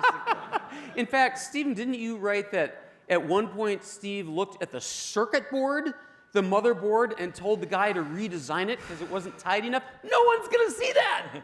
Yeah, well, he said that didn't matter. So that we know, and it has to be beautiful throughout. Right. And people, they would sense that. It would make a difference. That's incredible. How about marketing and secrecy and PR and culture? Have those things that started with the Mac marketing trickled through to the rest of the industry? That did not start with the Mac marketing. I mean, event marketing did, but for years, people in the Woz era remember this. One of the things that was said about Apple was, it's a funny kind of ship that leaks from the top. We pre-announced, I mean, everybody did. We pre-announced things. I mean, this was rife through the Spindler era of, we would go out, and I was part of it. I was in the corporate briefing center, and I would tell them everything that was on our product calendar. I would tell them all of the things that were in our design lab. I would tell them all the things in advanced technology group, and then we would not ship it. And that was somewhat damaging to our bottom line, our reputation. But we had the T-shirts. We had the T-shirts. The Dan Cochrane model, I mean, the first thing you needed was a code name, and then you needed an icon and a T-shirt, and then you could start working on the product design. And so I think when Steve came back, he knew that was a fundamental dysfunction, not just in the company, but it was a fundamental dysfunction in trying to sell to the business market, because the business market wanted a 5-year roadmap, so they could take your 5-year roadmap to the competition and tell them to do it faster, better, cheaper. And so we stopped doing that. And we started looking at, okay, the really important thing is to make a psychic dent in what people's expectations are and come out with something that is new and surprising, because you only have one chance to surprise people. And the people accused us of, oh, this is all hype, but the difference was, when we hyped something, we were ready to ship it, and that is crucially important. There was sometimes a little bit of a gap with the original iMac. Word was going to get out that we were working on it, so Steve announced it before it could leak. And then the second thing was we really were on schedule to ship the iPhone, and we had to introduce it, and it took 6 months longer than we expected to ship the iPhone, but I think that worked out. So the iPhone was an amazing, launch, because, Steve announced it. I think there was also some FCC requirement there that it was going to leak out anyway because of the papers they had to file or something. But he made the big announcement, and it made a huge splash, in January of 2007, right? And then they sort of went underground. And it was like all of a sudden, people forgot it existed. And there was this hunger to know about it. And people were talking about the Jesus phone, what's coming out there. And, and it had a second launch, was even bigger. And I was lucky enough to be one of the 4 product reviewers that got an early look at that. As was I. Yeah. Yeah, you were too, right? And you, so that was like, did Steve call you when you were, Oh, yeah, all the time. Yeah, but 8 o'clock on a Saturday night. But when we came out with our stories, and I think we all liked it, it was, like a frenzy that happened, and we were, big celebrities. But wait a minute, couldn't you just roll back that keynote and see everything that we saw? But for a few days, Newsweek paid us a little money when we went on a TV appearance, and my check was doubled, like the week after the iPhone launch, because for 2 days we were the only people who talked about it. And but that was some contrast, as Chris said, to when in 1983, I was writing that Mac story. They basically, the PR people introduced me and let me run loose, and I got unbelievable quotes. Chris gave me a quote about the Apple III that said it was like a baby was conceived in an orgy and no one wanted it. I did not say that. He's so fired. I have very close friends in the audience who worked on the Apple III with me. I did not say that. You can read it, folks. Did not say that. But so there were no PR people in the room, I guarantee you. Well, Stephen, I think I can now tell a story that I've never, ever told about those first iPhones that they gave us. It was Wall Street Journal, Newsweek, New York Times, and USA Today, the only 4 outside of Apple. I had a talk to give in Italy. I took the red eye. I was exhausted. I landed. I had it in my pocket. And you remember the first iPhone? The back of it was a capsule, shiny, slippery plastic. I slumped down in the cab on the way to the speaking engagement, and the thing fell out, and I lost it. Jaws is like, you! And I got to the speaking engagement, and we weren't supposed to show anyone, we weren't supposed to talk about it. I'm like, oh, And so I went to the organizer and said, can you speak Italian to the cab company? I had the receipt. Is their number on there? Can you go? So they called the cab, they found the cab driver. He brought it back, had no idea what it was, thought it was some radio. He's swearing at me in Italian for wasting his time. He'd driven all the way back there. I emptied my wallet. No one ever knew that one of the first. You should have just told him it's a Walkman. David Pogue, the guy who lost the iPhone. Anyway, gentlemen, thank you so much. This has been an amazing walk down memory lane. Whatever effects the Mac had on the world, I'm glad it did. More of that, please, and more of you. Thank you so much.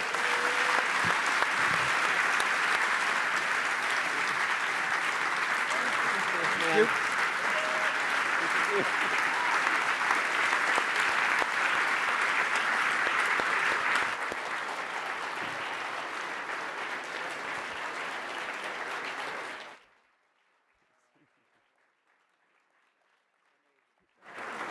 Oh. Well, here we go. Thank you to the speakers. Thank you for the panelists. Thank you all for your contributions tonight. It's really terrific. There's one thing that I wanted to say as I reflect on this program. I've been involved in a lot of things here in town for way too many years, more than 40, obviously. And one of the events that I attended, I was on the board of a small nonprofit, and they were giving out awards. And some people know who Grady Booch is, UML. Grady accepted an award that night, and frankly, he was a trustee at the museum as well over time, and he's been a good friend for a long time. And of course, he was talking about software because he received the award for his amazing work on UML and rational software. And then Gordon Moore was the next person to receive an award. And Gordon stood up and he said, software is really interesting, but it's got to run on something. So what I wanted to do is just acknowledge, because we could only do so much with this program, all the people that built the hardware and the manufacturing infrastructure and everything else, because software is pretty and there's a lot of good stories about marketing it and everything else. But those who had anything to do with hardware associated with any of these products, I just want to acknowledge the fact that we weren't able to put it all on stage.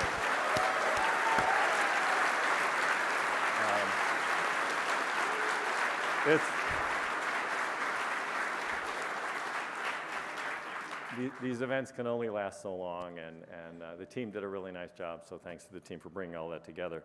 So this is another opportunity where I get to, again, before we close, just to, if they'll put it up on the screen, I'd appreciate it. We are a nonprofit. I'm going to pitch you all right now and let you know that if you take out your iPhone, you can take a little scan of that code, and you could join the museum and be a member. We do these programs based upon the goodwill of our members and our trustees and our donors and things like that. So I wanted to thank everyone for that.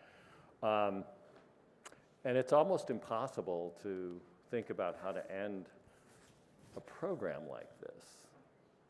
So we do have one more thing. So David, why don't you come on back up here for a minute? You. And I'm going to exit because it's all yours, pal. Oh, okay. All right, All great. right. Some of you may know that tech was not my first career. I used to be a Broadway theater conductor. I used to conduct musicals. And so I have this side habit of writing parody lyrics about Macs and Apple stuff to old melodies. Would you like to hear a couple of these? You think you really had a choice? So you young people may not remember how crazy the early days were. Can you believe that in 1985, Apple fired Steve Jobs? It is true. They said he didn't have the skills necessary to run a large corporation. So 11 years go by. Apple is sinking. They're running out of ideas. In desperation, they ask Steve Jobs to come back to the company. I was there at the 1997 Macworld Expo when Steve returned to the stage. I had just seen the movie Evita with Madonna. And you know that scene on the balcony? Yeah, I was like, where have I seen this before? It won't be easy. You'll think I'm strange when I try to explain why I'm back after telling the press Apple's future is black. You won't believe me. All that you see is a kid in his teens who started out in a garage with only a buddy named Woz. You try rhyming with garage.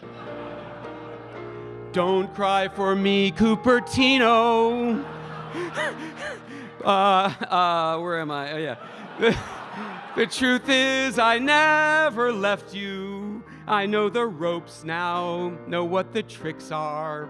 I made a fortune over at Pixar. Don't cry for me, Cupertino. I've still got the drive and vision. I still wear sandals in any weather. It's just that these days, they're Gucci leather.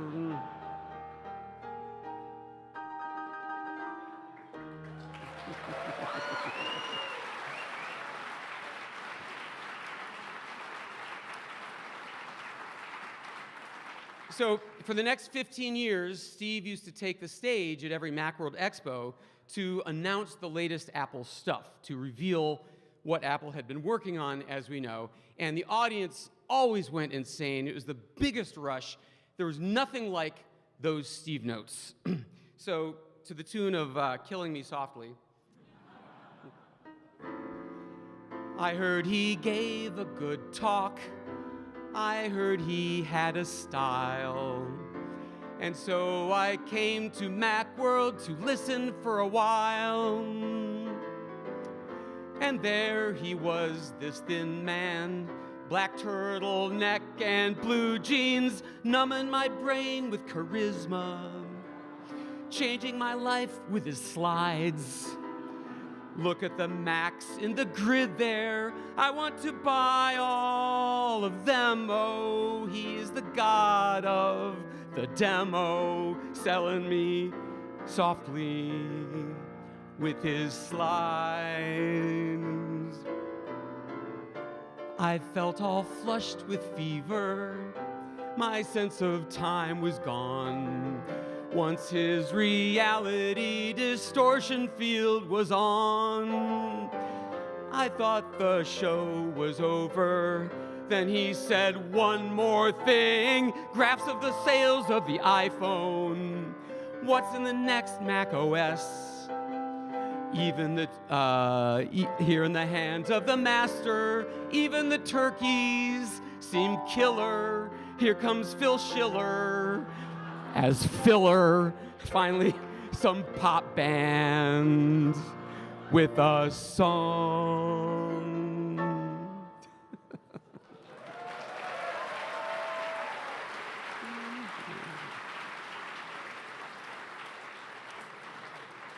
All right, today, as you know, Apple is either the #1 or #2 most valuable company in the world. There have been times, however, when Apple was said to be failing, when it was at death's door, blah, blah, blah. These are actual quotes. I love rubbing their face in this. February 1996, Time magazine. Apple is a chaotic mess without a strategic vision and certainly no future.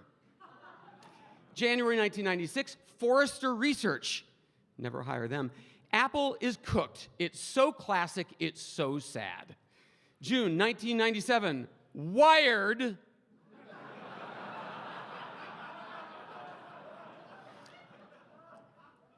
From the cover story, 101 Ways to Save Apple. #1, admit it, you're out of the hardware game.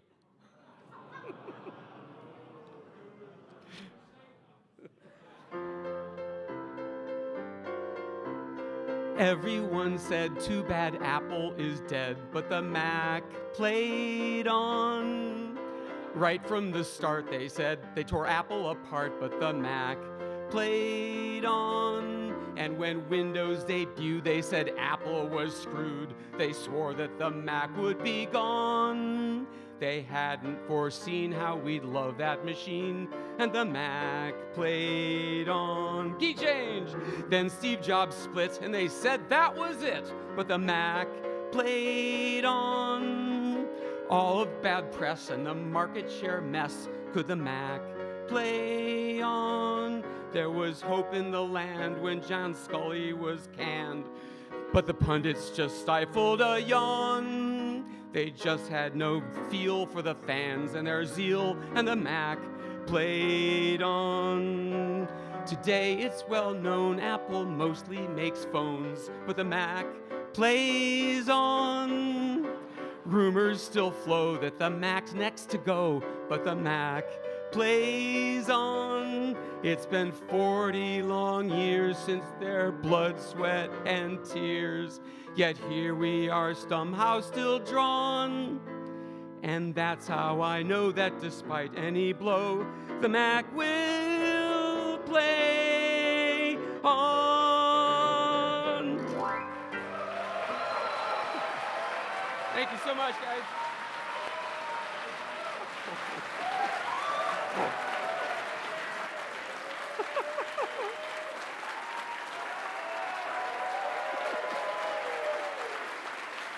Thank you so much.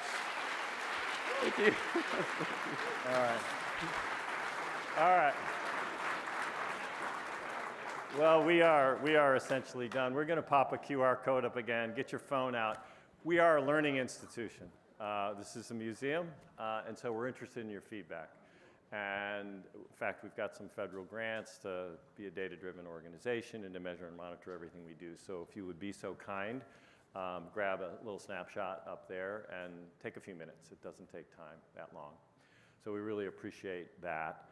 And then the last thing that we really want to do, because that was hard to top, is to invite all the speakers and panelists and then anyone who worked in the Mac division to come on up on the stage or across the front, because we do like to get photographs of people who participated in the creation of this wonderful event and this evening as well. So thank you for that. So if everyone would just wait for that. And anyone who worked in the group, I know there's so many people we called out who deserve to be on stage. And so we're going to make that happen right now. So please come on up. And while everyone's doing that,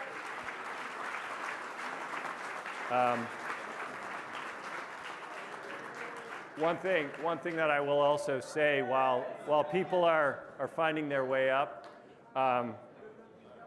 later on in the next month or so, we're going to have a nice program with Fei-Fei Li. We'll be talking about artificial intelligence and the implications on the human condition. So everybody come on up.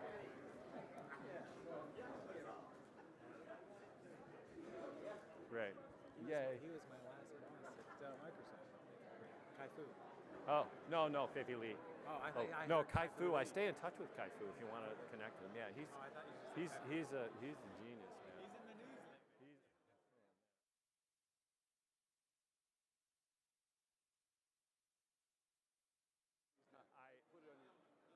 Yeah, I hear you, but I can't. Okay. Well, I sort of you guys then- should get it. You guys get up there. I'll go in the back. You guys. Well done. Yeah, Well thank done. you. Beautiful. It was fun. So fun. You get it. Some people can go in the front. We're going to have to squeeze in. So some people can be down here. Right, maybe I'll form a second row. Oh, hey, David. Anyone? Nice to meet you too. Oh. Okay, come this way. Yeah, we're going to need people down here as well to be this way. Yeah, come down to the edge. People just sit. Anyone you want to join? All right, great. Thank you. Anyone else want to jump down? See just how wide angle Or this sit. picture is. This lens is. Anyone else? Come on.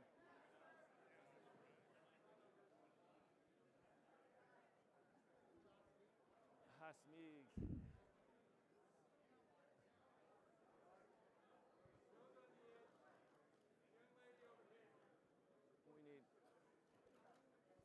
We're gonna need.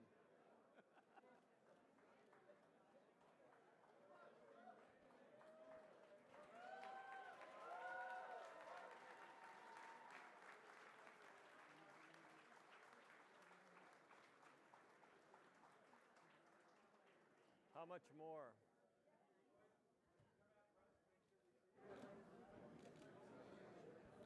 Yeah, that's the ticket. All right, there's room to move back now if we need it. Yep. Thank you. Thanks. We had a fun time.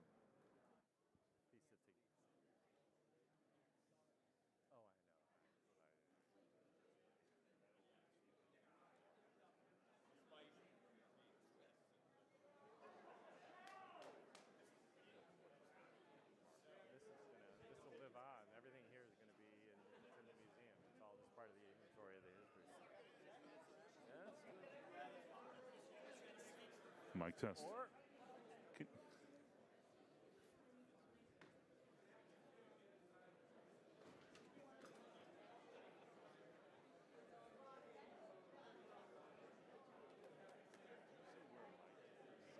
Might have to, yeah. There you go. I was going to tell the basic story too. I know. It's a good one though.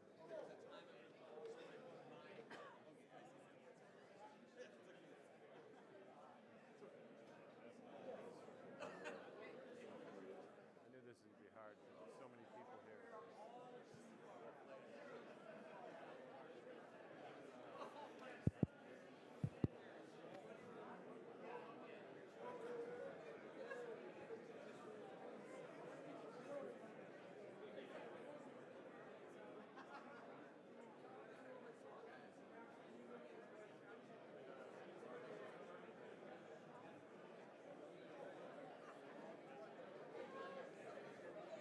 Mic test. Do you want to? Yeah, Caps, can you move to the right, to your left? Try. That's all right. I got it. All right, everybody needs to look this way. Stop talking.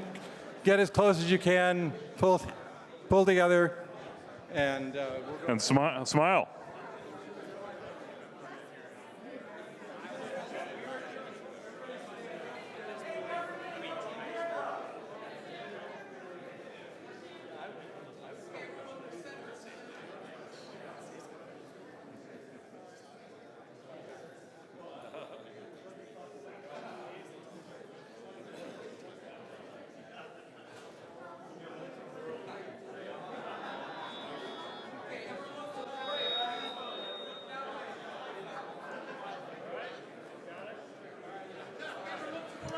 Wonderful. And Mike here has something he wants to say. I got to do that. Oh yeah. Oh wait. Mike's got one more thing. You were part of the marketing team. I've been keeping in escrow. Okay, if you're part of the marketing team, if you've been part of the marketing team, I've been keeping in escrow, actually a cupboard at home, for 40 years. Can we have, sorry, can everyone silence for just a moment? Shh. Listen, everyone. For 40 years, I've been keeping in a cupboard at home this Apple Hero Award that was given to Steve I thought it was always given to Mike Murray, but I got it out the other day, and it's to the marketing group. Given on February 10th, 1984. This is an Apple Hero Award. Woz, you probably know a lot more about them than I do. I don't know how many of these were ever given out. Do you know? No, a few of these were. So the museum history, the museum has agreed to take this and keep it. So if you're part of the marketing group in any way, shape, or form, this is yours. And it'll be here at the museum, so your kids, your grandchildren, or whatever, this is yours now, and the museum will have it. There you go. Yeah, pass it around. Yeah. So.